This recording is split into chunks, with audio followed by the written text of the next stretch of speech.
What's up, guys? This is FiberFix, and today we're talking about why you need one of these for your daily ride, bike packing, or touring.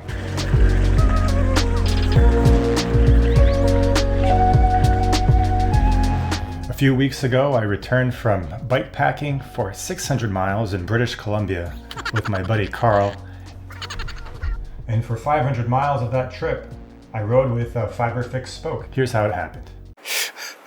You fucked up real bad. What happened, Carl? Well, first you lost your bowl strap, and I picked it up and I bought it. And then you asked for it back. You put two of your spokes through when you were mounting it without even being near obstruction. And you broke one of your spokes because you put your strap right through them. That's the dumbest thing I've ever done That's pretty dumb. in my life. That's pretty dumb, Bill. So I'm going to take this back so that never happens again. This happened on day 2 of the trip, and the situation looked pretty dire. We were worried that we wouldn't be able to get the wheel fixed, and felt pretty stressed about the whole situation. Well, I have a spoke repair kit, but I don't actually know if it works. You don't know, you've never tried it? I've never tried it. Spin the front wheel, let's see if it's out of true. Oh yeah, she's out of true. Your brother. Fuck. Okay, here we go. Does Carl sound worried? I think he was a little pissed off too. The nice thing about the FiberFix is that as soon as you open it, it makes you feel a little bit relieved as you start to read the instructions. So let's unpack this thing. And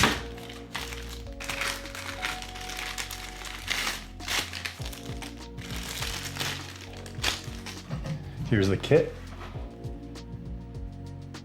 The instructions. What to do if you break your spoke, which has happened. Number 1, remain calm and congratulate yourself for carrying FiberFix in your toolkit. This is everything that you need to fix your spoke. It's just got a Kevlar rope. And it's already tied on.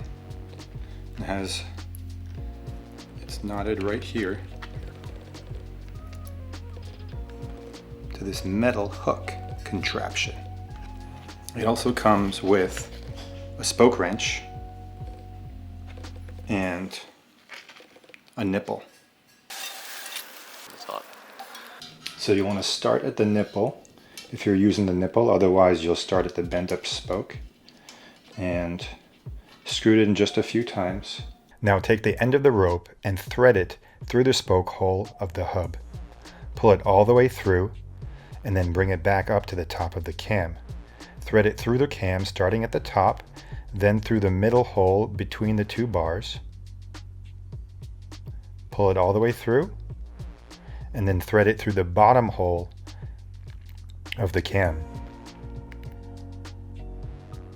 This time I pull it, but not quite all the way through. I leave a little bit so that it'll be easy to grab in a moment. Now we want to tighten it.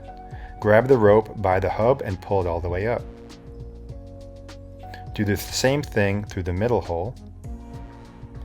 It's still a little bit loose, so I pull it again and again through the middle hole, and then finally I pull the tail of the rope. Now to tighten it, just screw the cam. This will both screw into the nipple and twist the rope, which shortens the rope and creates tension. You can use the included spoke wrench if the spoke is turning when you twist it. Finally, I just wrap the extra rope around the spoke and tie a knot to keep it in place.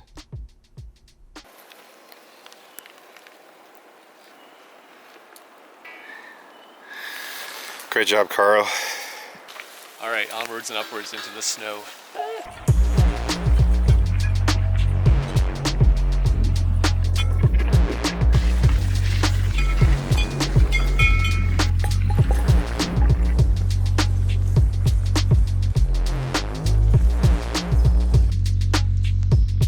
If you break a spoke on your rear wheel, it might require a chain whip and a freewheel tool in order to replace the spoke. The FiberFix is not a temporary solution. You can quickly put the FiberFix on the trail and then use those tools when you get home to permanently replace the spoke. It's also very compact. Here's how big it is compared to a Pedro's tire lever, and you can get the instructions to fit inside of the tube along with the other parts. After I used my FiberFix, I was left without a backup in case another spoke broke. Along the way, we asked at numerous bike shops, and none of them had even heard about it. So I haven't seen it at a bike shop, but I'll leave a link in the description where you can buy it online. In my experience, the FiberFix is very strong, from the metal spoke to the cam to the Kevlar rope. However, there are two things that you should know. The first is that the rope has a tendency to unwind, so you should check it at least once a day to make sure that it still has proper tension. The second is that the rope has a tendency to fray where it contacts the spoke hull after about 200 miles. You can extend the life of the FiberFix by another 200 miles by tying 6 knots where it frayed. Here I've tied 6 overhand knots on the Kevlar rope. At about 15 bucks, carrying a FiberFix in your toolkit is a no-brainer. Hope you enjoyed this video. Don't forget to Like and subscribe, or like or subscribe, or